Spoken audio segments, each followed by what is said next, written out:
एक तरफ देश में नीट भर्ती परीक्षा में हुई धांधली को लेकर जबरदस्त बवाल मचा हुआ, वहीं भारत सरकार ने शिक्षा विभाग में बड़ा फेरबदल किया है। इसके तहत नरेश पाल गंगवार को केंद्रीय शिक्षा सचिव बना दिया गया। उच्च शिक्षा का नेता प्रतिपक्ष हमारे साथ हैं, टीकाराम जूली। नरेश पाल गंगवार अब तो केंद्रीय उच्च शिक्षा सचिव हो गए हैं, क्या कहना चाहेंगे? क्योंकि ऐसा कह रहे हैं कि उन पर एक सब्सिडी विवाद पहले से ही चल रहा है, उनको ये पोस्ट क्यों दी गई? देखिए, जो हकीकत है वो तो है ही।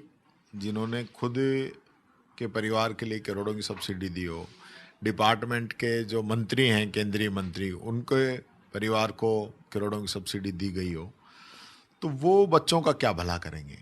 और ऐसे समय में जब आप चाहते हो कि हम एकदम क्लियर संदेश दें, ऐसे साफ छवि वाले लोगों को लगाएं जिससे कि बच्चों के अंदर ये मैसेज जाए कि हाँ, अब काम होगा, तो नहीं तो आपने शिक्षा मंत्री का इस्तीफा कराया और शिक्षा सचिव वो लगा दिया जिन पर ऑलरेडी कुछ विवाद चल रहे हैं। तो ऐसी स्थिति में, और शिक्षा सेक्रेटरी को जो हटाए उसको भी पंचायती राज दे दिया, तो पनिशमेंट तो किसी को कुछ हुआ ही नहीं ना। इसका मतलब तो जो मर्जी जो करते रहो, किसी का कुछ बिगड़ेगा नहीं इस सरकार के अंदर, क्योंकि पूरी सरकार और ये पूरे सब मिले हुए हैं। सरकार की ऐसी क्या मजबूरी है कि धर्मेंद्र प्रधान जी का इस्तीफा नहीं हो रहा? कौन सी मजबूरी है? ये धर्मेंद्र प्रधान जी लगातार 3 साल से नीट का पेपर नहीं करा पा रहे। एनटीए के अंदर जिनकी नियुक्ति कराई वही लोग जो है इसमें शामिल पाए गए। और आज तो मैं अखबार देख रहा था कि एक बिहार में जो नीट का पेपर लीक हुआ, उसके जिसको मास्टरमाइंड बताया था 24 वाले में, उसको भी क्लीन चिट मिल गई आज। तो फिर ये कार्रवाइयाँ, ये दिखावा क्यों है? सिर्फ आंदोलन को ख़त्म करने के लिए उस समय आप दिखा दो कि हमने अरेस्ट कर लिया, ये कर लिया, वो कर लिया, बाद में कमज़ोर पैरवी बिना सबूतों के आधार पे कोर्ट से छूट जाते हैं। शायद सरकार की ये मंशा होगी कि उच्च शिक्षा विभाग में सुधार किया जाए, फिर से परीक्षा लीक नहीं हो, इसलिए गंगवार को लगाया होगा उच्च शिक्षा सेक्रेटरी। नहीं, सोच के तो यही लगाया होगा, लेकिन मैं समझता हूँ जिन पे विवाद रहे हों उनको तो ऐसी बड़ी जिम्मेदारी देना। अब ये तो ये जाने, ये तो धर्मेंद्र प्रधान पे इतने आरोप हैं, उसके बावजूद उनको रखे हुए हैं, तो ये सेक्रेटरी को भी लगा सकते हैं जब मंत्री को लगा रखा है। तो इस पूरे मामले में केंद्रीय कृषि राज्य मंत्री भागीरथ चौधरी जी का भी नाम सामने आया, क्योंकि उनको दिया गया खीरा उगाने के लिए सब्सिडी के रूप में, जबकि वो केंद्रीय मंत्री हैं। हिसाब से देखो तो होना नहीं चाहिए था। क्या आपको लगता है कि रिवार्ड मिला है या कुछ और बात है इसकी? देखिए, मैं इस चीज़ से ऐतराज़ नहीं करता। अगर नियम में है, कानून में है, और पहले जो गरीब लोग हैं उनको सब्सिडी मिल रही है, तो बाद में चाहे इनको मिल जाए, कोई ऐतराज़ नहीं है अगर नियमों में है तो। लेकिन किसान तो लाइन लगा के खड़ा हुआ है, और कृषि मंत्री, कृषि सेक्रेटरी जो है, उनके परिवारों को करोड़ों की सब्सिडी मिल रही है। अब सर, सोनम वांगचुक ने अपना अनशन तोड़ दिया। कल 2 केंद्रीय मंत्री गए थे हॉस्पिटल, उनका अनशन तोड़वाया, आश्वासन भी दिया केंद्र सरकार की तरफ से। अब आगे हड़ताल, बच्चों को खत्म करना चाहिए अपना आंदोलन। आश्वासन क्या दिया है? मुख्य डिमांड तो धर्मेंद्र प्रधान के इस्तीफे की थी, वो तो हुआ ही नहीं। जब तक धर्मेंद्र प्रधान का इस्तीफा नहीं होता, कांग्रेस तो लगातार जो है, मैं समझता हूँ, आंदोलन जारी रखेगी। बाकी हमारे आला कमान जो भी निर्णय लेंगे, राहुल गांधी जी, खड़गे जी, प्रियंका जी, उसी हिसाब। फास्ट ट्रैक कोर्ट, कड़े कानून, कैबिनेट में आज सब कुछ पास किया जाएगा। मोदी जी ने खुद ने कहा है कि जल्दी से जल्दी संसद में पारित भी करवा दिया जाएगा। ये तो दिखावा है, छलावा है।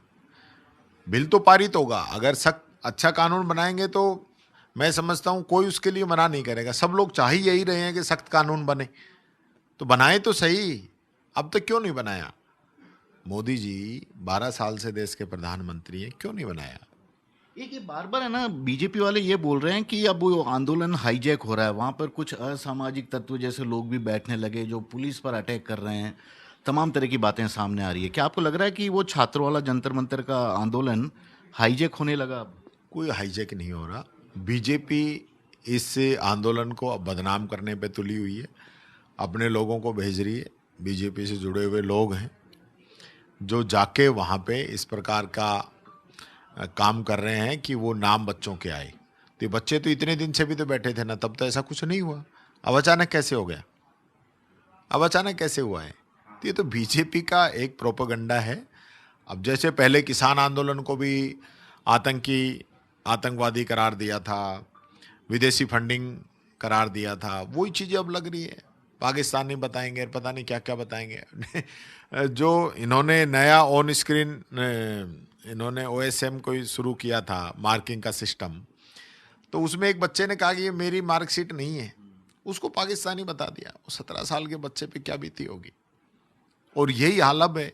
अब वापस अपने लोगों को भेज के इस प्रकार के वो करा रहे हैं, तो कहेंगे यार देखो पुलिस को पीट रहे हैं, पुलिस पे पत्थर फेंक रहे हैं, ये आंदोलन के अंदर देखिए किस प्रकार की गतिविधियां हो रही है। ये सारा बीजेपी कराएगी, क्योंकि अभी मीटिंग बुलाई है और उसमें ये इन्होंने तय किया है। जिस तरह के शब्द उन बच्चों के लिए यूज किए जा रहे हैं, मैं निंदा करता हूं कि जिस प्रकार से पूरा ये बीजेपी ने इस आंदोलन को कुचलने के लिए जो तांडव मचाया है। और सबसे महत्वपूर्ण बात है, बच्चे जो छोटे हैं, इन छोटे बच्चों को किसी से कोई मतलब नहीं है।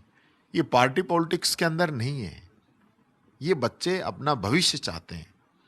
जो बच्चे सुसाइड कर रहे थे उनके प्रति उनकी सिंपैथी थी।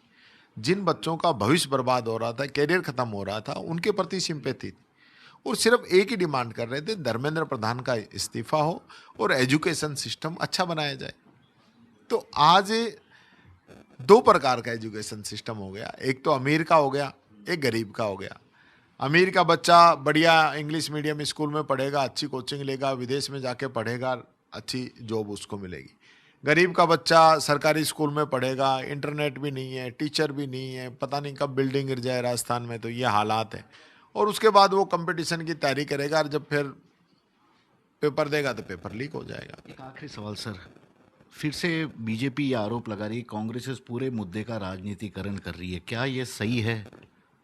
देखिए, बीजेपी को तो हर चीज में राजनीति लगती है। जनता की आवाज उठाना राजनीति है क्या? बच्चों के पास ये गए नहीं, हम बच्चों के पास गए। बच्चों की जो बात है वो हमने सुनी, इन्होंने सुनी नहीं।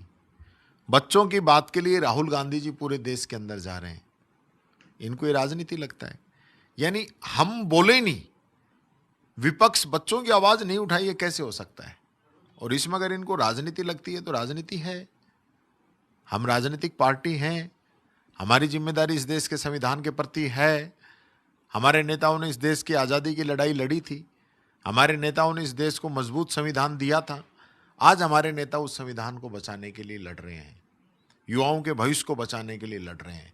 बीजेपी चाहे इसको राजनीति कहे या जो मर्जी कहे, उनकी मर्जी है, लेकिन हम बच्चों की आवाज़ में आवाज़ मिलाते रहेंगे।